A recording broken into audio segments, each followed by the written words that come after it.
नमस्ते प्यारे बच्चों, स्वागत है आप सबका physics world Bijolia YouTube channel में। जैसा आपको विदित है, तीसरा चैप्टर हमारा चल रहा है। तीसरे चैप्टर में विद्युत विभव परिकलन वाले टॉपिक में जो है आज हम आवेशित अचालक गोले के कारण विद्युत विभव ज्ञात करेंगे।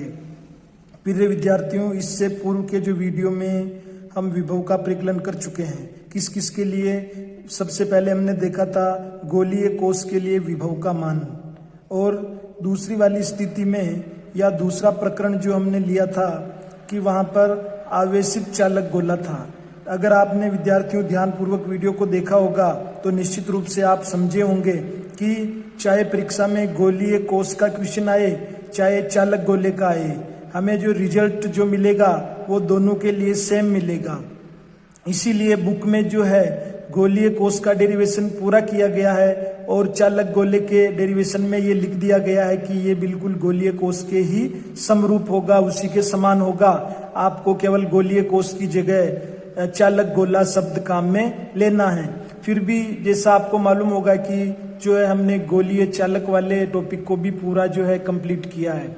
तो आज जो हमारे अध्ययन का जो प्रकरण है, टॉपिक है, वहां पर हमारे पास अचालक गोला आ जाता है। अचालक गोला आने से देखिए सबसे बड़ा फर्क क्या पड़ता है कि जो भी आप आवेश देंगे वो आवेश उसके पृष्ठ पर न आकर उसके आयतन में वितरित हो जाएगा। देखिए पृष्ठ पे न जाने का कारण ये है कि वो अचालक गोला है, और कोई भी अचालक अगर हमारे पास वस्तु है तो उसमें आवेश का स्थानांतरण नहीं हो पाता है। तो आप समझ गए होंगे कि जब अचालक गोले के लिए हमारे पास कोई प्रॉब्लम है, कोई टॉपिक है, तो उस समय जो आवेश का वितरण है वो आयतन आवेश वितरण से दिया जाएगा, यानी कि पूरा का पूरा आवेश जो है उसके आयतन में वितरित हो जाएगा। देखिए पूरा का पूरा मेथड जो है हमने जो पूर्व में पढ़ा है वही काम में लेना है, और उसी के आधार पर जो है हम हमारे डेरिवेशन को प्राप्त करेंगे ताकि एक समरूपता रहेगी जिससे आपको याद करने में आसानी रहेगी। देखिए समझने के लिए मैं एक डायग्राम बनाता हूं। ये डायग्राम जो है अचालक गोले का है। किसका है? अचालक गोले का। अचालक गोले में हम कोई सेंटर ओ ले लेते हैं और इस अचालक गोले की जो रेडियस है वो कैपिटल आर ले लेते हैं। अब आप इसको जो है क्यू चार्ज देते हैं। ये क्यू चार्ज प्लस वाला देंगे, ठीक है ना, धनावेशित चार्ज। तो क्या होगा कि ये जो हमारा चार्ज है पूरी तरह से इस गोले के अंदर, अचालक गोले के अंदर वितरित हो जाएगा, और यहाँ पर आयतन आवेश वितरण होगा। तो हमें आयतन आवेश घनत्व को भी याद करना चाहिए। तो आयतन आवेश घनत्व याद करिए, इसको किससे हम रिप्रेजेंट करते हैं? सिग्मा से, ठीक है ना। रो सिग्मा नहीं है, रो इसको बोलते हैं, रो। और इसका जो है फॉर्मूला अगर हमें निकालना तो ऊपर रहता है आवेश बटे हुआ आयतन। तो देखिए आवेश तो आपने क्यू दिया है, और आयतन जब आप इस गोले का आयतन निकालेंगे तो वो होगा 4/3 पाई आर क्यूब।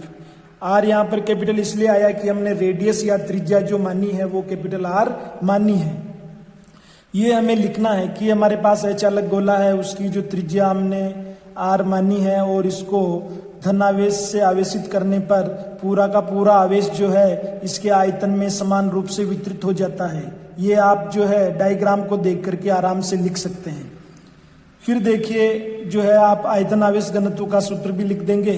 इसके साथ जो है हम जो अभी पहले की जो समस्याएं थी, प्रॉब्लम्स थी, उसमें आपको याद होगा कि हमने जो है विद्युत क्षेत्र की तीव्रता के मान भी निकाले थे। विद्युत क्षेत्र की तीव्रता के मान भी निकाले थे। अब आप देखिए कि हमने जो है पहला विद्युत क्षेत्र की तीव्रता किस लिए निकालते हैं कि इस गोले से बाहर स्थित बिंदु के लिए। देखिए ये हम सीधा रिजल्ट लेते हैं। आपके दिमाग में आ रहा होगा कि ये रिजल्ट जो है सर सीधा आप कहां से लेते हैं? तो इसके लिए आपको चैप्टर 2 का अध्ययन करना पड़ेगा। चैप्टर 2 में गाउस के नियम के अनुप्रयोग से हमने विद्युत क्षेत्र की तीव्रता या वेक्टर ई निकाला था। वो हमने अनंत लंबाई की चालक परत के लिए, और ऐसे ही हमने चालक गोले के लिए और अचालक गोले के लिए निकाला था। तो यहाँ पर हम अचालक गोले की बात कर रहे हैं। तो अचालक गोले के लिए अगर हम बाहर स्थित बिंदु के लिए विद्युत क्षेत्र की तीव्रता निकालें तो जो है वो हमें मिलती है k q upon r square r cap.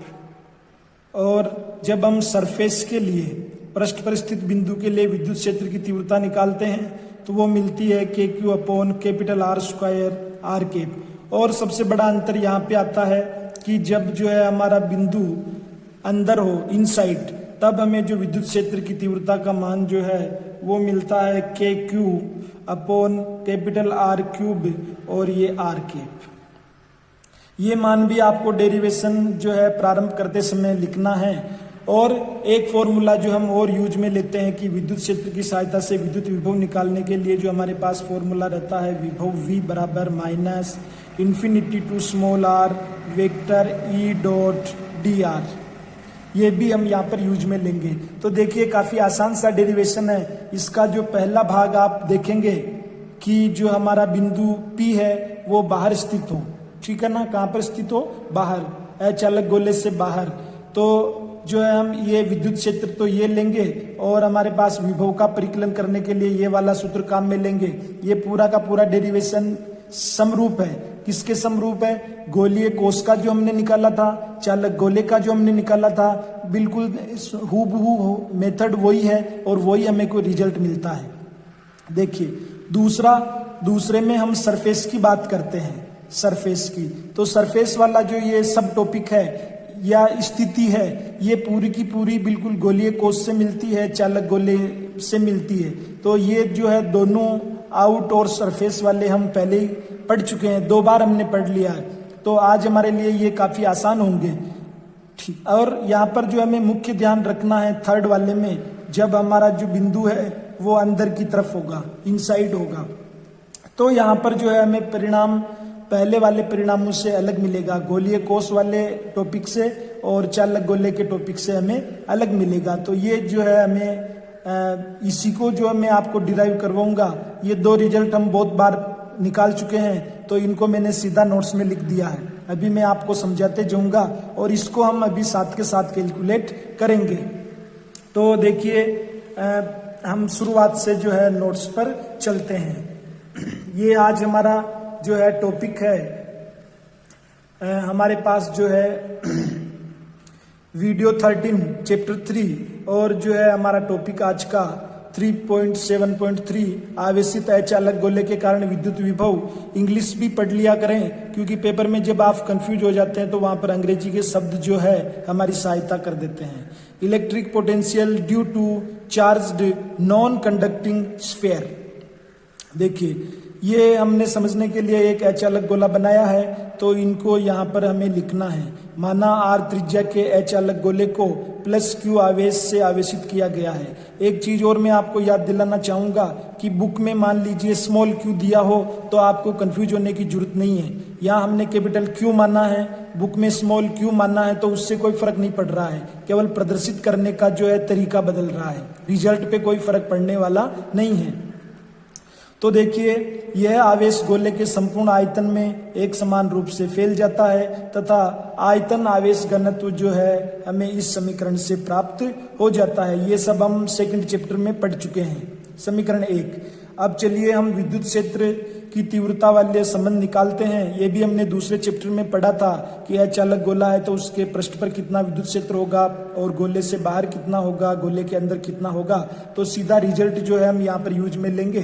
तो देखिए इस अचालक गोले के कारण दूरी r पर बाहर, पृष्ठ पर व अंदर स्थित बिंदुओं पर विद्युत विभव की तीव्रता क्रमशः जो है सीधा रिजल्ट हमने लिखा है। गोले के बाहर k q upon r square r cap, गोले की सतह पर k q upon capital r square r cap. गोले के अंदर जो स्थित कोई बिंदु है हमारा, तो उसके लिए हम लिखेंगे vector E equal to k q upon capital r cube r cap. देखिए यहाँ पर जो है वेक्टर क्वांटिटी हमारे पास है, विद्युत क्षेत्र कहें या विद्युत क्षेत्र की तीव्रता कहें, तो हमें वेक्टर का चिन्ह लगाना है और इधर एकांक सदिश जो है लगाने हैं। इनको हमने समीकरण नंबर दे दिया 2, 3, 4। एक संबंध और हम लिखते हैं कि जो है विद्युत विभव का विद्युत क्षेत्र के साथ, तो यही फॉर्मूला जो है रेखीय समाकलन वाला हम यूज में लेते हैं। तो ये आपको दिखाई दे रहा है V बराबर माइनस समाकलन infinity to r vector E dot dr। ये जो है पूरा का पूरा हम बहुत बार पिछले टॉपिकों में भी हमने लिखा है, इस टॉपिक में भी आपको लिखना है।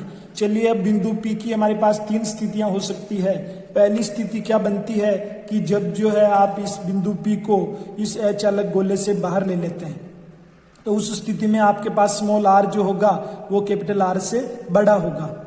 तो ये हमने बाहर वाले बिंदु के लिए विद्युत क्षेत्र जो समीकरण 2 में नोट किया था, इसको यहाँ पर हमने वापस लिखा। और विभव वाला जो संबंध है वो भी हमने भी पहले लिखा था, उसको हम दोबारा से लिखते हैं। फिर आपको जो है दोनों वैल्यू इसमें भरनी है वेक्टर ई की वैल्यू आप यहाँ भर दीजिए। और r cap dot d are, इसको तो आप याद ही रख लीजिए कि इसका मान हमें डी आर मिलता है, दोनों समान दिशा में है। और कांस्टेंट राशि को हमने बाहर ले ली तो 1/r² dr जो है हमें समाकलन के अंदर रहा। अब इसका जो समाकलन करना आप सीख जाइए। अगर आप जो है मैथमेटिक्स के स्टूडेंट नहीं हैं तो इस चैप्टर में 1/r² का जो समाकलन बार बार अपने काम में आ रहा है, तो सिंपल याद रख लीजिए 1/r² का जो समाकलन होगा वो होगा -1/r। क्या होगा? -1/r। और लिमिट्स को जो है ब्रैकेट बना करके लिख दीजिए। तो ये देखिए, ये मैंने अभी जो है सोल्व किया है कि भाई ऊपर ले लें इस घात को तो माइनस हो जाएगी, -2 r-2। और फिर जो है समाकलन वाला ये फॉर्मूला आप यूज में लेंगे तो आप यहाँ तक पहुंचेंगे। और इससे सोल्व करेंगे तो देखिए -1/r आ गया। तो मैंने अभी आपको कहा था कि भाई 1/r² के समाकलन को आप सीधा है जो रिमेंबर याद कर लीजिए। और कि सर हम तो निकाल सकते हैं, तो आप निकाल भी सकते हैं इस फॉर्मूले से। चलिए माइनस को भी इधर बाहर ले लीजिए, प्लस हो जाएगा। और अब जो है हमें लिमिट्स जो है यहाँ पर r में रखनी है। पहले हम ऊपरी सीमा रखते हैं, फिर लोअर या निम्न सीमा रखते हैं, ये रख दिए अपन ने। अब जो है रखने के बाद आपको कुछ दिखाई दे रहा होगा कि जो है 1/∞ की वैल्यू हमारे पास 0 आती है, तो हमारे पास 1/r बच जाएगा। तो v बराबर KQ कोष्टक में 1/r, इसको मल्टीप्लाई के फॉर्म में लिख दीजिए। तो v आउट बाहर वाले बिंदु के लिए हमें मिलता है KQ/r। यहाँ से आपके पास एक रिलेशन हो गया कि बिंदु अगर बाहर स्थित है तो विभव जो है वो दूरी के व्युत्क्रमानुपात में होगा। दूरी बढ़ने के साथ उसका मान घटता जाएगा। तो जो है ये संबंध आप समझ गए होंगे। अब देखिए हमारे पास जो है दूसरी स्थिति बनती है कि हमारा जो बिंदु P है वो बाहर स्थित नहीं होकर के और इस पृष्ठ पर स्थित हो। किसके पृष्ठ पर? अचालक गोले के पृष्ठ पर। देखिए आपको टॉपिक तो मालूम होना चाहिए, क्या टॉपिक पढ़ रहे हैं। तो यहाँ पर हम अचालक गोले के बारे में पढ़ रहे हैं, तो अचालक गोले की सतह पर जो है बिंदु P को लेंगे। चलिए हम अब आगे बढ़ते हैं, दूसरी वाली स्थिति में आते हैं। ये आपके पास आ गई दूसरी स्थिति कि जब बिंदु अचालक गोले के पृष्ठ r बराबर r इक्वल टू R पर स्थित हो।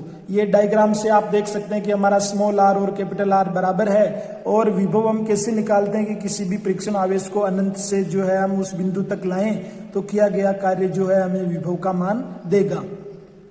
तो देखिए इस स्थिति में आपको कोई ज्यादा डेरिवेशन नहीं करना है। जो आपने अभी पहली वाली स्थिति के लिए परिणाम प्राप्त किया था समीकरण 5 के रूप में, उसमें r की जगह R भर देना है, तो ये सीधा आपके पास रिजल्ट तैयार हो जाएगा। एक चीज और मैं आपको बताना चाहूंगा कि k की वैल्यू आप जो है ये रख सकते हैं 1/4πε0। ε0 क्या है? निर्वात की विद्युतशीलता। तो ये जो हम अगर निर्वात के लिए अध्ययन कर रहे हैं तो ε0 लिखा जाएगा। तो समीकरण 6 को भी प्राप्त करना आपके लिए बहुत आसान है। समीकरण 6 को भी प्राप्त करना बहुत आसान है। अब जो है हम बात करते हैं तीसरे वाले भाग की कि जब हमारे पास जो है बिंदु अचालक गोले के अंदर स्थित हो। अंदर वाली स्थिति में हमारे पास क्या होगा कि ये जो r होगा वो छोटा हो जाएगा और R बड़ा होगा। डायग्राम से आप इसको क्लियर समझ सकते हैं। ये डायग्राम में आपको दिखाई दे रहा है कि जो है हमारा बिंदु P इनसाइड है और R जो है बिल्कुल सरफेस से टच हो रहा है परिधि से, तो जो है R बड़ा हो गया। देखिए इस प्रॉब्लम को सोल्व करने के लिए जो है आपको क्या करना होगा कि परीक्षण आवेश को आप अनंत से पहले सरफेस पे लाएंगे और सरफेस के बाद आप इनसाइड में आएंगे, अंदर आएंगे। तो देखिए कि यहाँ पर जो हमारे पास लिमिट जो होगी विभव निकालने वाली, ये आपको दिखाई दे रही होगी विभव वाला रिलेशन, ये v बराबर minus infinity to small r e dot d r, ये लिमिट सब दो टुकड़ों में हो जाएगी कि अनंत से आप पृष्ठ तक पहुंचिए, फिर पृष्ठ से जो है बिंदु P तक पहुंचिए। तो इस लिमिट्स को हम दो टुकड़ों में बांटेंगे, एक तरह से दो समाकलन जो हमें यहाँ पर करने हैं, इस चीज को आप ध्यान रखिएगा। ऐसा हम क्यों कर रहे हैं? क्योंकि विद्युत क्षेत्र की जो है तीव्रता वो दूरी बदलने के साथ बदल रही है, कि जब वो बाहर है, जब विद्युत क्षेत्र का मान अलग है, और जैसे ही वो अंदर बिंदु को लेंगे अपन, तो वहां पर विद्युत क्षेत्र की तीव्रता का मान चेंज होगा। आप ये कहां से देख सकते हैं? ये समीकरण 2 और 3, 4, 3 समीकरणें जो हमने लिखी थी ना, उनसे आप देख सकते हैं कि जैसे आप बाहर होंगे तब आपके पास ई की वैल्यू अलग होएगी, और जब आप अंदर होंगे तो उसके लिए ई की वैल्यू अलग होएगी। तो इस वजह से जो है हमें यहाँ पर समाकलन को जो है दो भागों में बांटना होगा। तो यही चीज मैंने यहाँ पर लिखी है, अनंत से परीक्षण एकांक धनावेश को बिंदु P तक लाते हैं, तो P पर विद्युत विभव अनंत व बिंदु P के मध्य विद्युत क्षेत्र की तीव्रता के रेखीय समाकलन के ऋणात्मक मान के समान होता है। इतनी बात आपको याद नहीं रहती है तो कम से कम ये संबंध जो हम कितनी बार लिख चुके हैं ये तो आपको याद रहेगा, तो सीधा इसको लिख दीजिए। फिर जो है आगे बढ़िए, विद्युत क्षेत्र की तीव्रता की दूरी पर निर्भरता भिन्न है। समझ रहे हैं आप? निर्भरता भिन्न है क्योंकि बाहर के लिए अलग वैल्यू दे रहा है, अंदर के लिए ई का मान अलग प्राप्त हो रहा है। तो इसको मैंने आपको समझाने के लिए लिखा है कि जैसे आवेशित अचालक गोले के बाहर विद्युत क्षेत्र की तीव्रता का मान आपको ये मिल रहा है, तथा आवेशित अचालक गोले के अंदर जो है विद्युत क्षेत्र की तीव्रता का मान आपको ये मिल रहा है। वेक्टर ई बराबर जो है आपको, एक मिनट दिखाई नहीं दे रहा, मैं इसको जो है ऊपर लेता हूँ। देखिए ये इस प्रकार से, ये अब आपको दिखाई दे रहा होगा, दे रहा ना आपको दिखाई? जो है मैंने अभी बोला है, इसको आप जो है कुछ इस प्रकार से उतार पाएंगे। ठीक है, लिख लिया होगा। वीडियो को पॉज करते हुए जो है आप इसको नोट करेंगे। अब जो है हम आगे का भाग जो है देखिए, उससे पूर्व मैं आपको एक बैक में ले जाना चाहूंगा दोबारा से, और यहां पर आ जाइए। जो हमने समीकरण 2 बनाई थी, समीकरण 2 और 3 जो ये सही है, और समीकरण 4 जो है उसमें थोड़ा सा आप जो है एक चीज और जोड़ लीजिए। यहाँ पर स्मॉल r और आता है, स्मॉल r और रहता है, तो KQ r³ small r cap. ठीक है ना? ये जो थोड़ी मिस्टेक है इसको आप सुधार लीजिए। अब हम आगे का जो है तीसरी वाली स्थिति का डेरिवेशन उसको कंप्लीट करते हैं। तो आपके पास ये दो चीजें आ गई, विद्युत क्षेत्र वाली कि जो है गोले के बाहर अगर हमारे पास है तो आपको ये वाला विद्युत क्षेत्र का मान रखना है, और अंदर जो है विद्युत क्षेत्र की तीव्रता अंदर वाले बिंदु पर वो मिलेगी वेक्टर E बराबर KQ/r³ r कैप। ठीक सर, चलिए अब हम आगे बढ़ते हैं विद्यार्थियों। अब देखिए, जैसे मैंने आपको कहा था कि हम विभव वाला जो हमारे पास रेखीय समाकलन वाला संबंध है विद्युत क्षेत्र में और विद्युत विभव में, उसकी लिमिट्स को दो भागों में बदलेंगे, इन्फिनिटी टू कैपिटल R तक, और फिर जो है कैपिटल R से स्मॉल r तक। तो ये जो है हमारे सतह तक आने के लिए है, और ये क्या है, अनंत से सतह तक। तो ये दोनों लिमिट्स आपके समझ में आ गई होगी। अब हम ये माइनस वाले चिन्ह को हम अंदर लेते हैं, तो इस प्रकार से माइनस में हमें जो है दोनों समाकलन प्राप्त होते हैं। अब आप जो है वैल्यू भर लीजिए। यहां पर हम क्या है, अनंत से सतह तक आ रहे हैं, यानी कि हमें विद्युत क्षेत्र कौन सा रखना है, पृष्ठ के बाहर जो विद्युत क्षेत्र की तीव्रता मिलती है उसको लिखेंगे। तो माइनस इंफिनिटी टू r, और वेक्टर E की वैल्यू बाहर वाले बिंदु के लिए KQ/ small r² r cap, और ये dr। ठीक है, माइनस। अब यहाँ पर जो है हम स्मॉल r यानी कि कैपिटल R यानी कि सतह से कहां तक आ रहे हैं, अंदर वाला बिंदु जो कि केंद्र से कितनी दूरी पर है, स्मॉल r दूरी पर है, अंदर आ रहे हैं अपन।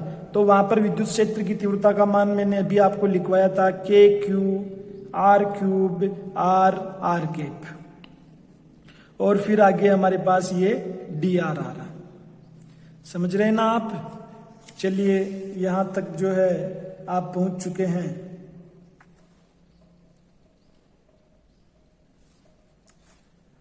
अब देखिए यहां पर ये समाकलन जो है आपने पहले भी किया हुआ है। कांस्टेंट राशि को बाहर ले लीजिए और इन्फिनिटी टू r लिमिट्स लगा दीजिए। यहां पर हमारे पास 1/r² r⁻⁴ है माइनस r, यहां भी हम बाहर लेना चाहेंगे KQ को, ठीक है ना। तो ये माइनस में यहां लगा रहा हूं, ये KQ को बाहर ले लिया और r³ है, r भी त्रिज्या ना गोले की, h अलग गोले की, तो ये भी कांस्टेंट राशि होगी KQ/r³। ये लिमिट्स है कैपिटल R से स्मॉल r। अब जो है हमारे पास बचेगा r⁻⁴ देखिए समाकलन इधर वाले भाग का तो आपको अब आ ही जाना चाहिए, क्योंकि ये तो हम बहुत सी बार कर चुके हैं ये समाकलन, ठीक है। ये यहां तक पहुंचिए आप इस जगह तक। अब चलिए मैं एक बार स्टेप और आगे बढ़ाता हूं। ये 1/r² हमारे पास रहेगा और r⁻⁴ जो है ये सीधा हमें dr दे देगा माइनस KQ/R³ समाकलन r से r लिमिट तक, और ये r और ये दोनों हमें क्या दे देंगे, dr दे देंगे। समझ गए यहां तक। चलिए मैंने अभी आपको कहा है कि इस समाकलन को याद भी कर लीजिए। 1/r² का जो समाकलन होता है वो होता है -1/r और लिमिट्स लगा दीजिए यहां से यहां तक की। फिर KQ/r³ यहां भी आप समाकलन कीजिए, x⁻n वाला ही होगा। x⁻n के समाकलन को जब हम करते हैं तो हमें मिलता है xn+1 बटे हुआ n+1। तो घात 1 है तो 1 और 1 जुड़ करके 2 हो जाएंगे r², और बटे हुए में भी 1 और 1 जुड़ के 2 हो जाएंगे। और लिमिट्स लगा दीजिए, ये लिमिट्स हमने लगा दी। चलिए यहां तक जो है आपको जरूर समझ में आया होगा। अब हम जो है आगे बढ़ते हैं, लिमिट्स को रखते हैं यहाँ पर -KQ लिमिट्स रखिएगा। ये माइनस और ये माइनस में बाहर प्लस ले लेता हूं ताकि अंदर माइनस का है जो काम ही नहीं रहे। तो 1/r infinity to r minus KQ/r³, और ये 2 है ना, इसको भी मैं बाहर ले लेता हूं बटे हुए में 1/2। आपके पास रहेगा r², ठीक है। आ गया समझ में यहां तक। चलिए एक लाइन और आगे बढ़ाते हैं। KQ, अब देखिए लिमिट्स का यूज करिए। पहले लिखिए ऊपरी लिमिट 1/r, फिर लिखिए निम्न लिमिट लोअर लिमिट 1/∞। ये जो है KQ/2r³ चल रहा है, यहाँ भी लिमिट्स का यूज कीजिए। स्मॉल r की जगह स्मॉल r ही लिखिए तो ये स्मॉल r का स्क्वायर, और स्मॉल r की जगह कैपिटल R लिखिए तो उसका स्क्वायर। तो ये पूरी तरह से आपके समझ में आ गया होगा। यहाँ पर हमें क्या मिलेगा, 0 मिलेगा। ये भाग तो मैं आपको बता रहा हूं ना, आप पहले ही कर चुके हैं इस वाले भाग को। चलिए आगे बढ़ाते हैं इसी को। तो आपके पास ये आ जाएगा KQ/r, KQ/r, और इस तरफ चल रहा आपका -KQ और 2r³, ये 2r³, और यहाँ पर जो है r² माइनस r²। ठीक है बच्चों, यहाँ तक जो है आपको कोई समस्या नहीं होएगी। अब जो है अपन देखते हैं यहाँ से KQ को कॉमन ले लेते हैं। किसको ले लेते हैं, KQ को। एक सेकंड आप देखिए, बैक में चलिए। ये आपके पास यहाँ जो है ये कैपिटल R आ रहा है, KQ 1/R।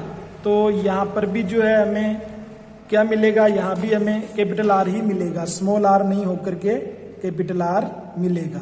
ये आप ध्यान रखिएगा, कैपिटल R। चलिए मैं KQ को कॉमन के रूप में बाहर ले लेता हूँ।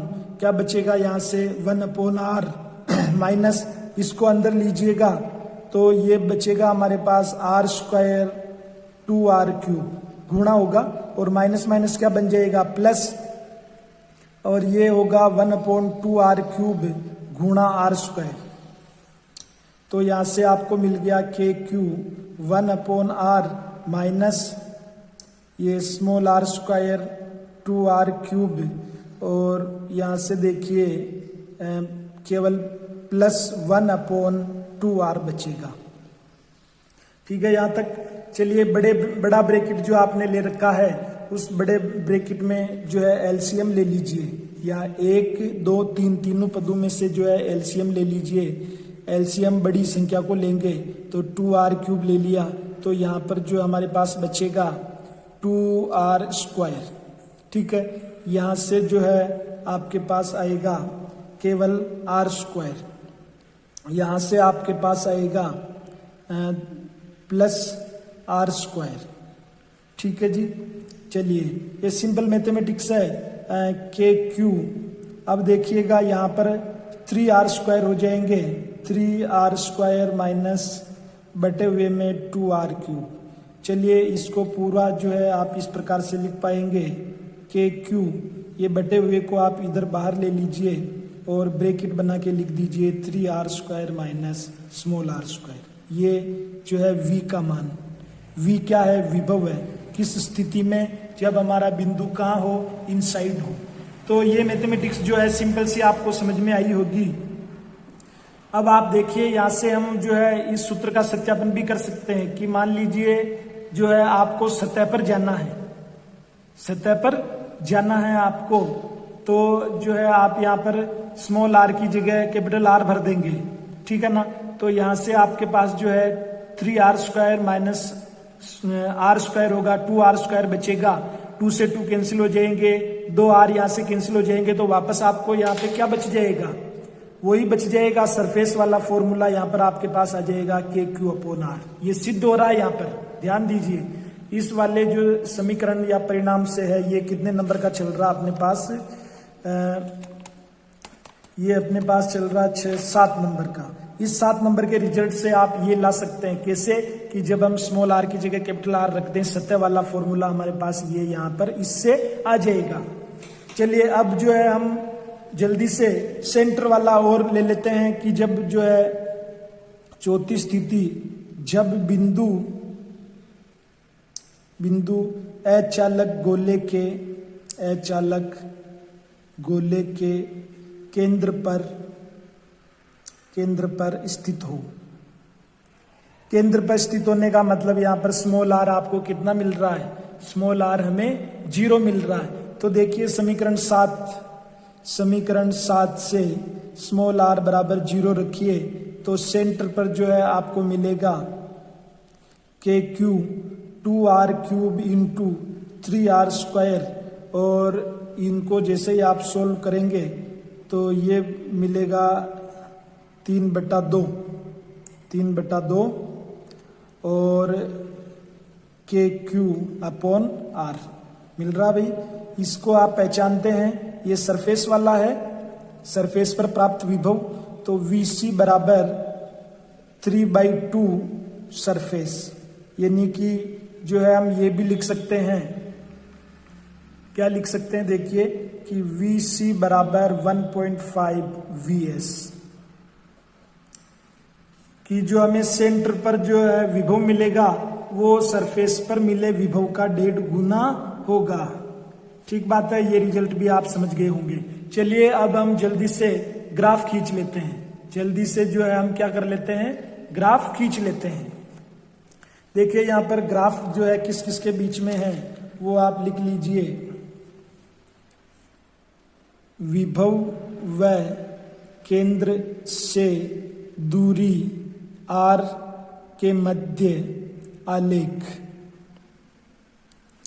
ये आलेख बनाना है तो आप सिंपल ऐसा काम करिए, y एक्सिस बनाइए, y एक्सिस के बाद में जो है x एक्सिस बनाइए। आप इधर क्या लेंगे, केंद्र से दूरी जो कि स्मॉल r होएगी, इधर आप विभव लेंगे जो वो v होगा। ठीक है, ये स्मॉल r। देखिए इस ग्राफ के लिए आपको जो है थोड़ा सा आपको याद रखना है। सबसे पहले जो हम क्या करेंगे कि सरफेस वाली बात कर लेते हैं। सबसे पहले सरफेस वाली बात कर लेते हैं कि जो है आप सरफेस पर कितना मान प्राप्त करते हैं। सरफेस पर आप मान प्राप्त करते हैं Vs बराबर KQ अपॉन R, यानी कि विभव का कुछ मान जो है आप यहाँ पर प्राप्त करते हैं। तो विभव का मान चलिए ये यहाँ ले लेते हैं अपन, ठीक है। और सरफेस पर ये तो 0 है आपका, सरफेस पर लगभग हम यहाँ आएंगे, ये ऐसा, ये सरफेस है हमारा। सरफेस पर जो है आपको मान मिल रहा है KQ अपॉन R, ठीक है, ये सरफेस का। अब चलिए यहाँ पर मैं आपको समझाने के लिए एक जो डायग्राम बना ही देता हूँ। ये हमारे पास H अलग गोला है। सबसे पहले हम कहाँ पर आए थे, सबसे पहले सरफेस वाले बिंदु पे आए, यहाँ पर पहले नंबर का ग्राफ हमने यहाँ से बनाया। अब हम क्या करते हैं, इस बिंदु को बाहर लेते हैं इधर, ये दूसरे नंबर का ग्राफ तैयार करेंगे अपन, ठीक है। बाहर में क्या संबंध है, आपको संबंध तो याद रखना पड़ेगा, V बराबर KQ अपॉन स्मॉल r, यानी कि दूरी के जो है व्युत्क्रमानुपात में है। तो आपको कुछ इस प्रकार का जो है मिलेगा ग्राफ। ये तो समझ में आ गया पूरी तरह से। ये हमारे लिए बाहर के लिए, यानी कि स्मॉल r बहुत बड़ा हो कैपिटल R से, ये कहाँ पर, जहां पर दोनों r समान हो। तो ये कौन सा है, 1 अपॉन r वाला रिलेशन। इसकी वैल्यू क्या है, इसकी वैल्यू आप यहाँ से ये लिख रहे हैं Vs वाली। Vs कितना है, KQ अपॉन R। अब चलिए अपन जो है सेंटर पर आते हैं। कहां पर आते हैं, सेंटर पर। तो जैसा आपको मालूम है सेंटर पे जो है, जैसा आपको अभी संबंध मैंने बताया है, तीसरे नंबर का जो हम ग्राफ बनाएंगे यहाँ पर सेंटर वाला, ठीक, कौन सा, सेंटर वाला। तो सेंटर पे आपने देखा था कि हमारा जो सेंटर है वो सरफेस का कितना है, 1.5 है। तो 1 तो ये हो ही गया, इसका आधा, यानी ये पूरा 1 है, तो इसका आधा और आप यहाँ पे जोड़ दीजिए, इसका आधा और आप यहाँ पर जोड़ दीजिए। ये जो है 1 2 3 3.5 कुछ लाइनें आ रही है, 3 मान लीजिए, आधा 1.5, तो इस तरह से मैं यहाँ ले लेता हूँ इसको, इसका आधा वाला चाहिए अपने को, तो ये यहाँ पर मान लेता हूँ, ठीक है। और ये जो है यहाँ पर आप इस वाले ग्राफ को याद रख लेना, कुछ ऐसा बनेगा, ठीक है साहब। ये हमें सेंटर के लिए मिला, VC बराबर 1.5 Vs। तो इस ग्राफ को अगर आप याद रख लेंगे तो डेफिनेटली जो है अगर एक नंबर में ये क्वेश्चन पूछा जाए तो उसको आप इजीली जो है कर पाएंगे। तो यहाँ पर आप थोड़ा हल्का सा एक चीज देख लीजिए कि इस ग्राफ को हमें थोड़ा सा याद रखना है। और ये लाल लाइन से मैंने बनाया है, उस तरह से आपको चलना। फर्स्ट नंबर सरफेस वाली बात करनी है, फिर आउटसाइड वाला ग्राफ बनाना है और फिर सेंटर वाला बनाना है। देखिए ये टॉपिक आपको अच्छी तरह से समझ में आ गया होगा विभव के परिकलन वाले में। आप इस वीडियो को जो पॉज करते हुए नोट्स लिखिए और फिर बार बार इनका अभ्यास कीजिए। निश्चित रूप से जो है बोर्ड परीक्षा में अगर इनसे संबंधित क्वेश्चन आएगा तो वहां पर आप पूरे से पूरे नंबर ला पाएंगे। वीडियो देखने के लिए धन्यवाद।